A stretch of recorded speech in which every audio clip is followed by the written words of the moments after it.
Ladies and gentlemen, boys and girls, my name's Benson. What's yours? Welcome back to another cooking video. So I'm going to show you how to do some bariatric friendly or keto friendly sushi, basically without the rice and stuff. It's pretty simple. So right here we've got some of the ingredients. So you can see I diced up some celery, some asparagus, some radish. There's our tuna, we've got some lime.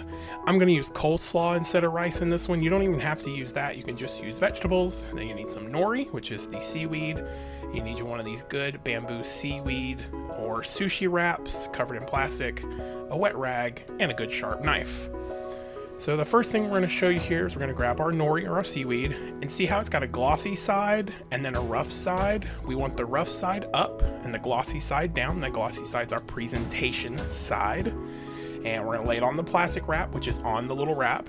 So we're going to lay down a little bed of coleslaw for this first one, similar to the way you would do with the rice. Again, this isn't as sticky as the rice, so it does kind of present a small issue, but we're not sushi chefs, we're not trying to make it perfect. We're trying to get that flavor that we're looking for, which is that sushi flavor.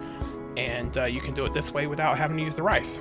So you see, keep your wet rag close, you can wash your hands off. So we're gonna lay some asparagus. So we've thinly sliced that. There goes our tuna, only 2 strips there. I actually get my tuna from Sam's. I buy the frozen fillets, let them thaw out until they're almost all the way thawed out, and then I slice them and we eat them right then and there so that they're fresh, and we haven't had a problem with that yet. So you want to roll the sushi wrap, and as you roll, you kind of want to push and tuck everything else in. You want to try and get it as tight as possible. Getting that sushi roll as tight as possible is going to be key. And then because there's no rice or anything to really help your sushi stick here, what I do is I wet the other side of the nori roll and kind of tape it down a little bit with a little bit of the moisture. But that's our first roll. It's not great. It's not packed very well. It could actually use a little bit more because it rolled in on itself more than once. So this is what I'm doing. I'm going to grab a little small bowl of water to help me seal the nori wraps there. So just a little bit of water on the outside, and then you kind of pull it tight again. No amount of really hard squeezing on your sushi is going to cause anything bad to happen. If anything, it's going to help it tighten itself up.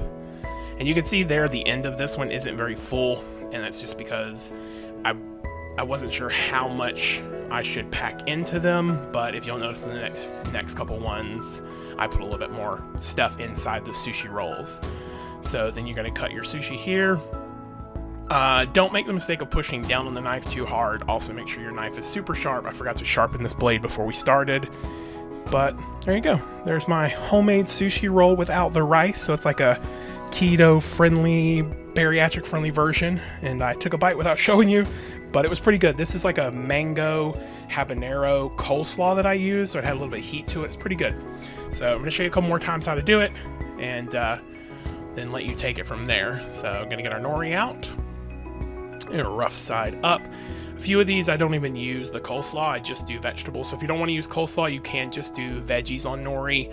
I've also seen this done with cucumbers, but I don't know. If you can slice cucumbers thin enough to make nori wraps out of, good luck. But most of the time I see it used with just the nori, no rice. Sometimes they use brown rice to kind of make it a little bit healthier, but rice, I'm just trying to stay away from rice altogether. And if I'm going to get carbs, I'm going to get carbs in the form of like the coleslaw here because it's good for you.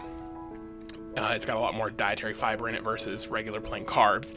Now, nori does have a few carbs in it. It's like 4 carbs per slice, but I think it's like 1 dietary fiber. So if you'll notice here, I packed a little bit more of the coleslaw onto the nori, and we even added more fish. We're going to throw in some... I believe this is the celery that I diced up.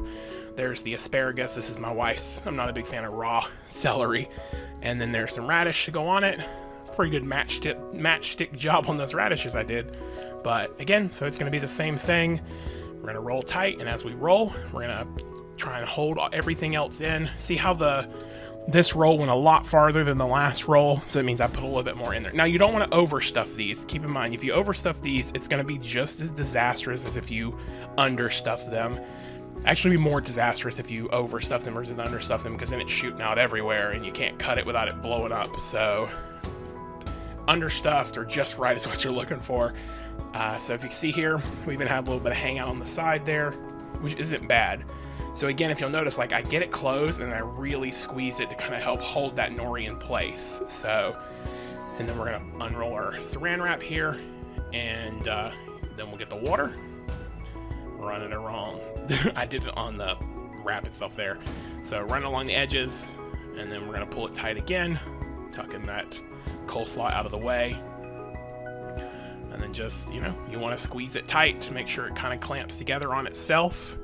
So you get a good tight sushi roll is what you're looking for. So this one definitely looks a lot more full than the last one. You can tell there's a little bit more to this one. So let's get it over here.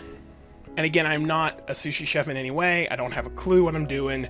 I just was like, okay, I've seen it done before once or twice on the internet. Let's see if I can do it myself. The only thing I really think I was missing here was we were out of wasabi that day. So, and again, make sure you slice like I did there. Don't push down. If you push down, it's going to crimp it and cause it to shoot out. I think I went and got a thinner, sharper blade. This is my fillet knife. So, and as you can see, it doesn't push down as hard. I'm doing more damage with my fingers than the knife is. So there's the inside. Again, it's definitely not as pretty as normal sushi, because normal sushi has that rice layer that makes it look really good. But I mean, I have to say, the kids loved it. Me and Kristen loved it. It was really delicious. So, all right. Apparently, I decided I'm going to show you a picture of me eating it. So, just a piece of sushi, not your normal sushi. Definitely has the same consistency that sushi should have. It just doesn't have that gooey rice texture that sushi has, but it was really good. I mean, we had fresh fish, like good fish. This is my happy sushi dance. So anyways, hope you guys enjoyed this one. Let me know if you did. We love you guys. Till tomorrow.